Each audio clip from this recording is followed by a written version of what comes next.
पैसा बहुत कमाते हैं, पंडित जी रुकता नहीं है। कहाँ जाता है पैसा मालूम?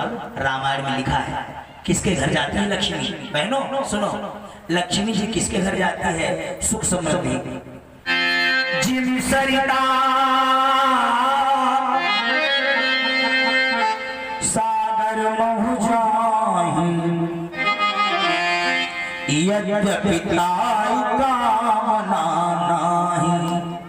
कितनी बढ़िया बात। नदियां बहती जा रही हैं समुद्र में, उनको नदियों को कोई स्वार्थ नहीं कि समुद्र हमें कुछ देगा।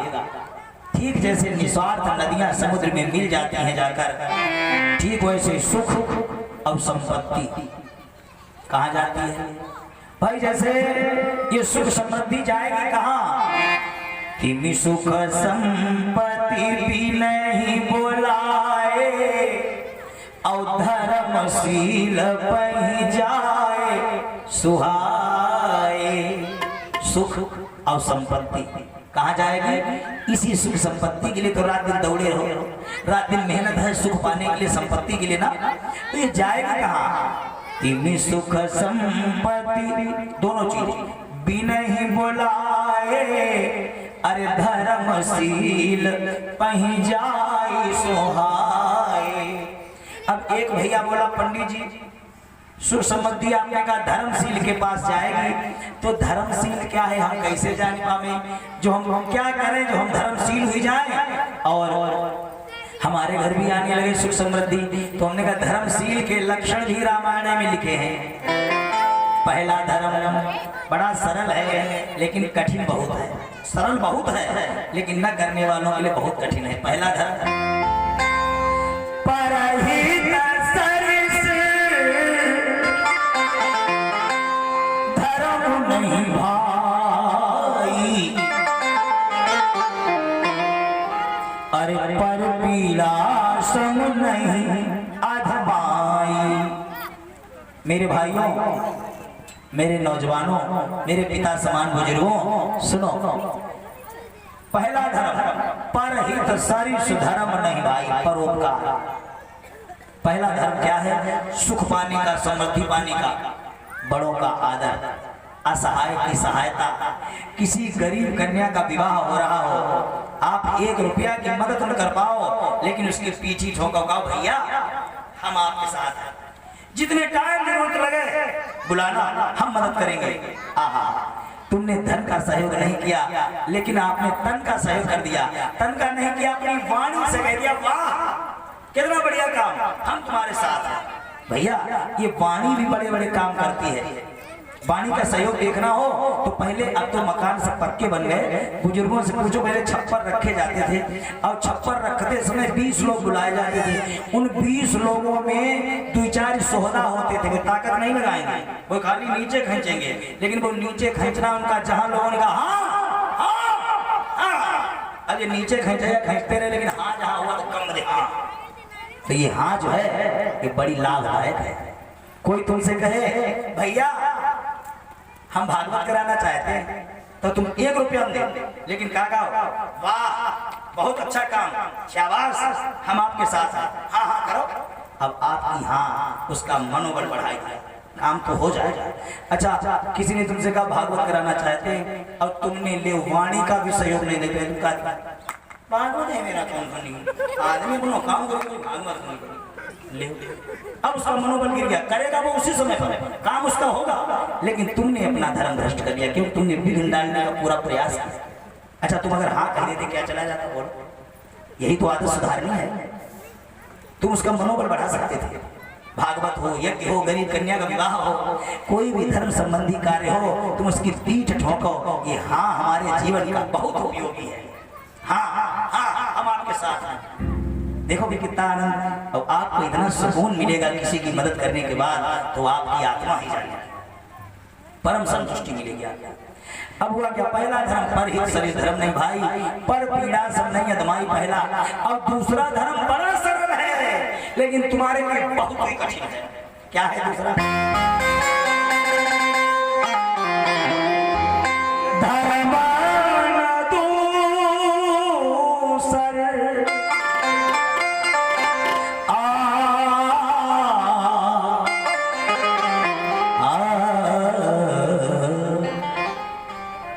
दूसरा धर्म मालूम क्या है कि धर्म दूसर सत्य समाना आगम निगम पुराण बखान।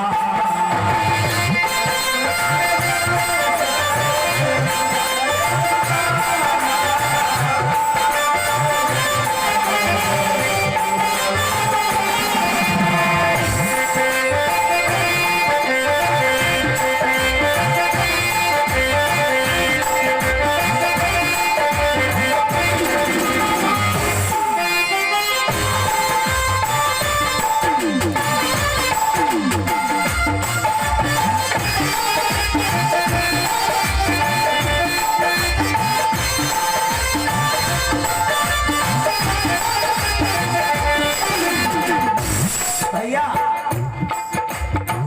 इतना सरल है दूसरा धर्म,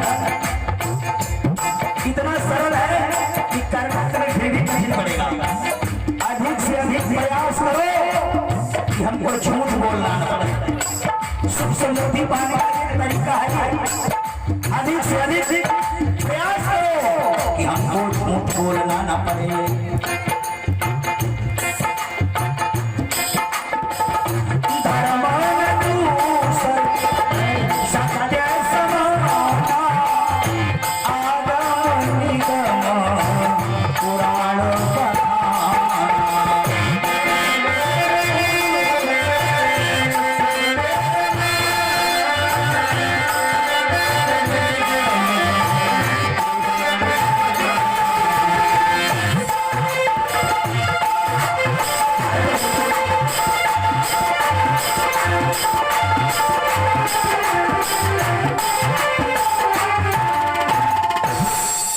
भैया धर्म न दूसर सत्य समाना, कितना बढ़िया धर्म है।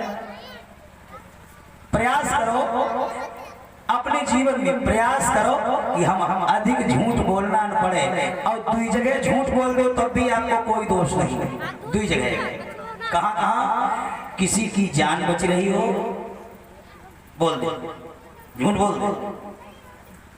किसी गरीब का घर बस जाए तुम्हारे झूठ बोलने से, किसी बिटिया का शादी हुई जाए बोल दे। अच्छा होना स्वार्थ तुम्हारा कुछ नहीं, तुम झूठी बोले बैठे भिखारी का हम तो मजाक कर रहे थे। काहे मजाक कर रहे थे भाई? झूठ बोलने का मजाक है तुम्हारा? फिर कहते हो पैसा कमाते बहुत तो रुकता नहीं। अपनी तरफ से प्रयास किया करो कि हम मौज मस्ती में झूठ न बोले, कोई जान बचे बोल। तो इसलिए ये प्रयास अपनी तरफ से रखो। ये भैया तीन सुख संपत्ति विनय बोला, ये धर्मशील के लक्षण हैं। हम अपनी छोटी मति के रूप प्रयास मात्र कर रहे हैं। तो भैया महाराज जी जैसे निवेदन किया, भोले बाबा तो कथा में मस्त हो गए, आंखें बंद हो गई। और कथा भोले बाबा सुना रहे। पार्वती से थोड़ी देर बाद पूछा, पार्वती बड़े खुश हुई के बोली कथा सुनती हो? एक घंटा बाद भोले बाबा ने फिर पूछा, पार्वती अब उतनी बढ़िया हूं नहीं कि कहती कथा सुनती? अब कथा में नींद भी आई वाली आती है। फिर एक अब भोले बाबा की आदत आंखें बंद करके सुनाते थे। हमको भी मंच में बैठते ही अजीब सा नशा हो जाता राम नाम का, हमारी आंखें जबरदस्ती खुलती हैं। हमको तो आंखें बंद करके गाने में कहने बड़ा आनंद आता, लेकिन फिर आप लोग दिखते नहीं तो अच्छा नहीं लगता, इसलिए खोल लेते हैं जबरदस्ती। तो भोले बाबा आगे बंद के कह रहे थे। फिर एक घंटा बाद पूछा, पार्वती आपका फुर्ती कतई खत्म तो इनकी हुंकारी देखो, कथा सुनती? और भी धीरे हो गई। थोड़ी देर बाद जगह चट्ट सोई गई। अच्छा वही शुक्राचार्य जी जो अंडे के रूप में आए हैं, वो उधर से सोचा कि कहीं इतनी लौकिक कथा, अलौकिक कथा, अमर कथा छूट ही जाए। तो वही नॉन स्टॉप हुंकारी आने लगी जैसे सोम। एक बोला क्या पंडित जी? हमने कहा हाँ, कथा में नींद आ जाना बहुत खराब होता। हमने कहा कौन ने बताया? बोला एक कथावाचक कह रहे थे, भगवान से पाप ने कहा, पाप कहा भगवान से हमको ठौर बताओ। तो भगवान बोले जो नजर पे मेरे नाम को तय के मुंह बुझ जाओ। हमने कहा जो वैसे कहा होगा हमको वो कथावाचक तुम्हें हंसाने के लिए कहता होगा। कभी भी बाप ये नहीं कहेगा कि मेरे बच्चे का अहित हो जाए। भगवान बाप हैं, वो कभी नहीं कहेंगे कि मेरे बच्चे का अहित हो जाए। वो तुम्हें सुधारेंगे, जैसे हमने तुम्हें सुधारने का तरीका बताया था। एक कथा रामायण से सुनाई, 2 मिनट की बात बताई थी। विभीषण को भगवान ने उठाई पटक दिया था, तुरंत विभीषण पाछे मेला फेंक दिया, उसके खरोंच लगी, चोट लगी, लेकिन जान बच गई। तो भगवान तुम्हारे लिए अगर थोड़ा सा डांट भी दे, कभी खरोंच भी लग जाए, कभी गुस्सा भी आ जाए, चोट भी लग जाए, तब भी ये न सोचो कि कोई परमात्मा हम अच्छा करते, कोई हम पर खुश नहीं, हमें कर्मों की सजा तो मिलेगी जो किए हो, लेकिन वो बाप हैं, वो वही करेंगे जिसमें तुम्हारा हित होगा। भगवान कभी नहीं चाहेंगे कि मेरे बच्चे को मुँह में पाप ले दी जाए। ये तो हम लोग कपोल कल्पित तुम्हें हंसाने के लिए कभी कभी इधर उधर की बातें भले करते हैं, बाकी तो परमात्मा तो पिता है। तो क्या हुआ भैया? तो बोले नींद आना का खराब होता है। हमने कहा नींद आना खराब नहीं होता है, अच्छा होता है। कथा में भी बोले कैसे फिर नींद आती कहाँ है, कभी गौर किया? बोले कहाँ आती है? हमने कहा जाओ बैठे, क्या जगह है? राम कथा सुरतर की छाया। भाइयों, राम कथा क्या है? सुर तरु की छाया। सुर माने देव, तरु माने वृक्ष। यहाँ दुख भय चिंता फिक्र टेंशन, राम कथा में दुख भय चिंता फिक्र टेंशन आता नहीं। जहाँ दुख भय चिंता नहीं आएगी, नींद वहीं आएगी। अच्छा, तुम्हें दुख हो किसी बात का, बहुत बड़ा दुख हो, और तुम्हें कोई एसी कमरा में लेटावे, बोलो का नींद आएगी? भय हो, कोई राइफल लिए घूम रहा है, इनको मौत नहीं, और कोई लिए राइफल मार में घूम रहा है, और तुम्हारे भय बना है, और कोई तुम पर कहा लेट जाओ, तुम्हारे पाँव दाब देंगे, सो जाओ, नींद आएगी? बोलो बोलो, नहीं आएगी। तुम्हारी बिटिया की शादी बारात के 3 दिन रह जाए, रुपया जेल में कहूँ ना, चिंता है नहीं बहुत, और तुम पर कोई कहा चलो एसी में लेट जाओ, डबल बेड पर लेट जाओ, सो जाओ, बोलो का नींद आएगी? और टेंशन फ्री हो गए तो, अब टेंशन फ्री होते कहाँ हो? कथा में। वो तो बीच बीच में बाजा बजाई देते हैं, बीच बीच में हंसा देते, कोई कोई बात कह के तुम फुर्ती में बैठे रहते। नहीं, इतनी VIP नींद डबल बेड पर ना आई। रात में देखो 10 बजे के बाद कहिए देवी बुलाने लगती। हम तो देखते रहते हैं, हमारी पार्टी में कोई झूठा ले जाए। अच्छा, 2 बज्जुर झूठा होती है, बताई दी, बताइए ना, तुम जान जाइए। सोवैया और दूसरो सोवैया रात दिन पंडाल में सो दो, तुम्हारी पीछे पर मूड दई मार आई, अब तुम फिर भी खाओ, सोए गए, जो कबू ना गए सोए गए, नहीं आँखी लग गई, खाना भी बोल रहा है, अरे आँखी लग गई, कैसे सोई वो हो दिखा, तुम इतने झूठा, मतलब देवता बुलाओगे खपड़ी दई मारी, लेकिन तुम कहो ना हमारी नींद नहीं, ना रात में नींद नहीं आऊँ, मतलब भैया तुम सोए रहे रात में नींद। अच्छा, पंडाल में आ जाना अच्छी बात है, कोई खराब नहीं, क्योंकि यहाँ दुख भय चिंता है ही नहीं, टेंशन है ही नहीं। अब जहाँ दुख नहीं होगा, भय नहीं होगा, चिंता नहीं होगा, वहाँ तो नींद आ ही जाएगी, चिंता फिक्र है नहीं। राम की कथा यानी देव वृक्ष की छाया में बैठे हो भाई, यहाँ दुख नहीं है। यहाँ अगर हल्की फुल्की झपकी लग जाए तो कोई दोष नहीं, कोई पाप नहीं, लेकिन है कि मतलब जाओ तुम मन में सोचियो, संजय भैया कहते थे कथा में सोना पाप नहीं, चलो हो नहीं सही, वो चलो ऐसा भी नहीं कर बैठना। हाँ, धोखे में हल्की फुल्की तो लग जाए, मान लो कोई बात नहीं, हम कुछ नहीं कहेंगे, लेकिन मित्र का वो हो नहीं, चलो देव वृक्ष की छाया मारो, नींद बढ़िया लगा, बढ़िया बिछौना है। अब यही पंडित जी कथा का दुनिया जीता दे, बोलिए गोविंद भगवान की।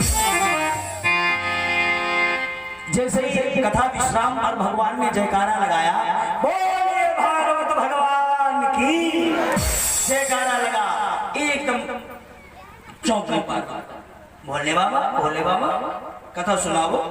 बोले बाबा ने कथा सुना, भाई कथा तो हुई गई, अब तुम राव कहाँ? बोली हमें नींद आई गई।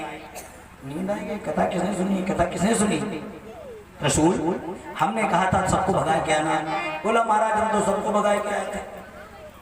उठाया जैसे अपना त्रिशूल, अब ये सुकाचार्य जी भाग खड़े हुए, आगे आगे सुनते हो। भोले बाबा बोले चोरी करके कथा सुनने वाले आगे आगे जा रहे हैं, सुखदेव पीछे पीछे। भोले बाबा गुस्से में हैं, चोरी करके कथा सुनी इसलिए।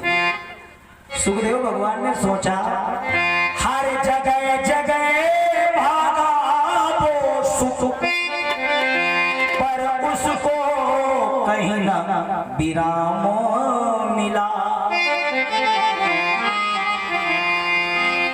वो सुखदेव भगवान भागते चले जा रहे हैं, कहीं इनको सुकून ही नहीं मिल रहा है। आगे आगे सुखदेव महाराज, पीछे भोले बाबा। उन्होंने सोचा, बहुत अच्छा प्लान आ गया उनके मन में सुखदेव के, कि भोले बाबा भी अगर ये देवता भी दुनिया में किसी को हारे हैं तो केवल एक को।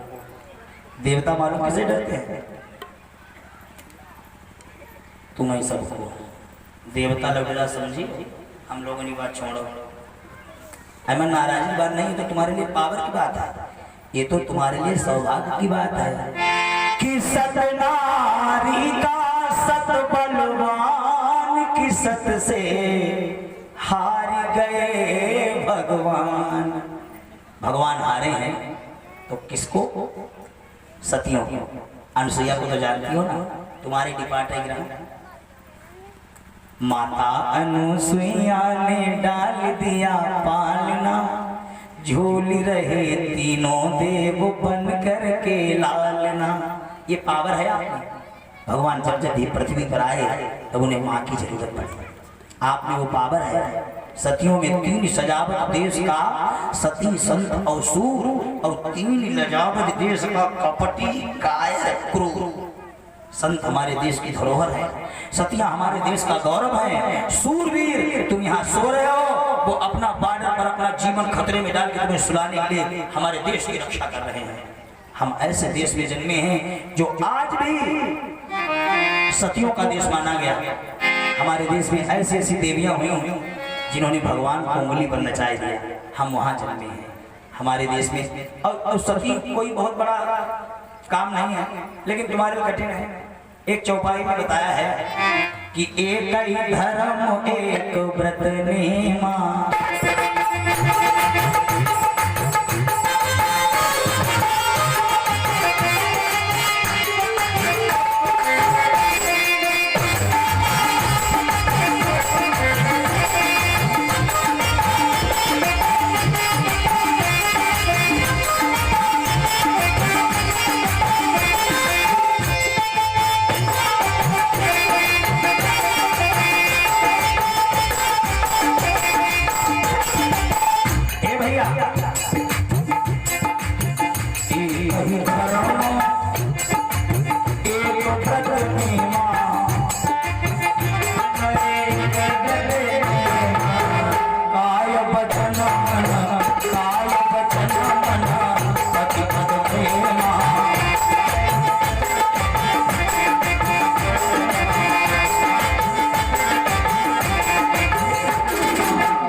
बहनों बहुओं माताओं, एक व्रत नेमा काय शरीर वचन वाणी मन पति पद प्रेमा।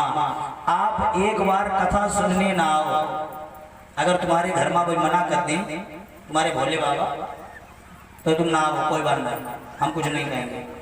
अगर वो चाहते हैं कि तुम वहां न जाओ तो न जाओ, तुम इनके एक दाएं पांव न दाग पाओ, इनकी आरती न उतार पाओ, केवल ऐसे कोई शब्द न बोलो जिससे घर में कलह मचे। 2 मिनट बर्दाश्त आप अगर करने लगो तो तुम्हारा घर स्वर्ग हो जाए।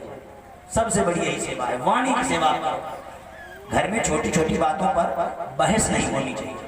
जरा सी बात है, बात को बतंगर बनाए कि वती हुई गई। और जिस घर में बराबर एक दूसरे में बहस चलती रहेगी, मानसिकताएं बदली रहेगी, उस घर में लक्ष्मी जी तो बहुत दूर, इंसानों ना रुकेगा, नातेदार ना रुकेगा। कोई नातेदार तुम्हारे घर आवे, हम हैं आए, हम सोच भी जाएं कि आज जा रहे हैं, रुकेंगे नहीं, भाग आएंगे। और हमारे आपके घर में मिले सबको, सब हंस रहे हैं, खुश हैं। हमारे पंडित जी आए, हंसने लगे, तो हम कहेंगे अब जाएंगे नहीं, आज इनके साथ घर में रहेंगे, मस्ती करेंगे, सब खुशहाल है, हम रुक जाएंगे। और हमारे घर से सोच के ना यहाँ जाएंगे नहीं, हम रुकेंगे वहीं। और हमारे पाए चाय पानी अपना का, तुम अपना माती धरे बात अब नातेदार बाहर बैठो, यार बाहर चलो जाइए, अपन कलह मचाए। जब इंसान भाग जाएगा तो भगवान कैसे रुकेगा? बोलो बताओ, जहाँ इंसान नहीं रुकेगा भगवान रुकेगा वहाँ? तो सुख समृद्धि का सबसे उत्तम तरीका कथा से यही ले जाइए कि हमको आपस में छोटी छोटी बातों पर बहस नहीं करनी है, बस एक जीवन में कि देखो मजा जीने का और भी आता है। कभी कभी तुम भी कहा तुम रूठी रहो मैं मनाता रहूं, भाई कभी कभी इनकी कमियां नहीं, हम लोग भी ये तो तुम्हारे लिए सीता बन जाएंगे, लेकिन हम तुम्हें तो राम बनना पड़ेगा। ये तो सीता है, तुम राम बन जाओ। अपनी पार्टी की भी कमी बताएंगे, जे तो सीता है तुम्हारे लिए आरती तैयार करे धरे और तुम लगाए बलबला दिया यार तुम्हारी मुझे भी फूंक दी। क्यों ऐसे कर्म करो? दोनों एक दूसरे का जब अभिवादन, एक दूसरे का सम्मान, एक दूसरे का प्यार करोगे तभी घर जहाँ सुमति वहाँ संपत्ति, तब संपत्ति खूब आएगी और घर स्वर्ग लगने लगेगा। दोनों एक दूसरे को समझ के चलो। बच्चे ने सोचा कि ऐसे तो हमको कोई बचाने वाला नहीं है, मेरा मन कर रहा है कि कोई सती की शरण में जाए जिसे भगवान भी डरते हैं। भगवान व्यास जी की पत्नी अरेणिका, प्यारे बंधुओं, बाल सुखा रही थी, बहुत बड़ी सती है। सुखदेव ने जैसे ने जमुहाई आई, भगवान की लीलाएं है भैया। मुख मार्ग से प्रवेश करके पीछे से भोलेनाथ पहुंचे, तुम्हारे घर में मेरा चोर मेरा चोर मेरा चोर, क्या चुराया? तुम्हारा कथा सुनिए मत, कथा चोरी से। व्यास जी ने कहा जिसने चोरी से कथा अमर सुनी वो तो अमर हो गया, तुम मारोगे? भगवान भोलेनाथ चले आए, वही सुखदेव। अच्छा, देवी भागवत में इस कथा का विस्तार से वर्णन है कि ये उन्हीं के घर क्यों गए। ये व्यास जी ने सरस्वती नदी किनारे बैठ के तपस्या की थी, वरदान मांगा था कि हमको ऐसा बालक मिले जैसा सुखदेव जाएंगे इनके घर, इसीलिए लीला हुई। ये देवी भागवत बहुत अच्छी कथा है। तो हुआ क्या भैया, धीरे धीरे समय बीतता गया। अब ये सुखदेव गर्भ में है। एक दिन 10 दिन, 1 महीना, 10 महीना समय बीतता गया। एक दिन व्यास पत्नी चौंक गई, आई, बोली स्वामी जी जब मैं रात में सोती हूँ तो मुझे अपने गर्भ से वेद मंत्र सुनाई पड़ते हैं, हमें वेद ध्वनि सुनाई पड़ती है। तो भगवान व्यास समझ गए जरूर कोई संत, कोई ब्राह्मण, कोई मनीषी हमारे घर में आने वाला है। भैया व्यास जी ने भगवान का प्रार्थना की, सर्वेश सर्व शुभार हो, अवतार लो अवतार लो, प्रभु अवतार लो अवतार लो। 14 वर्ष भगवान की लीला। बड़ी प्रार्थना के बाद में जैसे ही शुकाचार्य जी का प्रादुर्भाव हुआ, बोलिए सुखदेव भगवान की, तो अब इनकी जरा देखिएगा। जन्मत ही जग दुख निरखि नरा लपेटे अंग, नरा जो लगा था वो कंधे पर जनेऊ समझ के डाल लिया। भाग चले सुख मोह बस, लगे व्यास हो संग, बेटा बेटा हमें छोड़ के न जाओ, हमें छोड़ के न जाओ। कहा पिताजी ये मनुष्य का जीवन काहे के लिए मिला है? अरे मनुष्य पूरी जिंदगी जन्म से लेकर बुढ़ापे तक सिर्फ एक ही चीज में गुजार देता है। काहे? मानव सिर्फ यही सोचता है कि हमें सुख मिले। जन्म हुआ पहला सुख बच्चे को माँ के पास दूध पीने में, और बड़ा हुआ गेंद लड़काई गई वो सुख है, दोस्तों में खेलने लगा सुख है, शादी हो गई, पत्नी आ गई, हाथ हम चाय पानी सुख है, बाबा बन गए। बाबा जी जितने सफेद कपड़ी वाले बैठे जैसे बाबा, बाबा तुम्हें कपड़ा नहीं रखोगे तभी बन जाओगे, लड़का लड़का हो जाए बाबा हो गए तुम। और बाबा कहने वाला जब आ जाए तब सावधान हो जाओ। जब तुम्हारे घर में बाबा कहने वाला आ जाए बुजुर्गों, तब सावधान हो जाओ कि भगवान कहते हैं कि खूब रंगरेलियां ली, जलवा खूब काटे हैं, अब बाबा हो जाए। एक बुढ़ाई गेट पर बच्चे को खिला रहे थे, जवाब दिया बाबा बाबा, वो बच्चा पोता उनका खेले का है बाबा बाबा। उधर से हमारे सन्यासी संत भगवान निकले, नारायण भगवान, उन्होंने कहा अरे भैया इस मधुर तोतली वाणी पर अब तो कुछ इतराओ। पोता कहने लगे अब बाबा, अब तो बाबा बन जाओ, अब तो बाबा हो जाओ, कपड़ा कपड़े रंग के न जाओ, घर में किनारे बैठ के 10 मिनट राम नाम शुरू करो। तो बुढ़ाई बोले जब भी मैं इस पोते को खिलाता हूँ ये बाबा बाबा कहता तो मेरा मन करता मैं बाबा हो जाऊं, लेकिन ये गोदी से उतरता तब तक नाती आ जाता। वो कहता नाना, पोता कहा बाबा तो मन करता है कि हो जाए बाबा, लेकिन नाती कहती नो नो अब ना अब और दुध सा साहब जले यकीन हो जले बहु तुम्हें बरबरान न लगे, तुम्हारे संगी सब सटक के तुम बहु पत्रे तले राम राम कहना शुरू करोगे। देव कहती बढ़िया सीख। बुढ़ारी बोले कि हम तो बाबा बनना चाहते थे, पोता बाबा कहता तो मन बदल जाता, लेकिन तेरे नाती को कहा ना ना ना। सुखदेव सीधे वन की ओर उपदेश करते हुए जा रहे हैं, पिताजी ये संसार केवल खाने सोने के लिए नहीं भगवान के भजन के लिए मिला है, इसलिए भक्ति करो साधना करो वही साथ में जाएगा। बहुत बढ़िया है, एक भजन का भाव है। वैसे हम भजन तो कथा में 2 ही सुनाते, पहले बाद में बीच में, लेकिन भैया का निवेदन था कि इसलिए बीच बीच में एक दो, लेकिन भजन भी हमारे जो होंगे वो भजन नहीं वो उपदेश ही है कथा, हमको यही बार नहीं सुनाएंगे। आगे आगे सुखदेव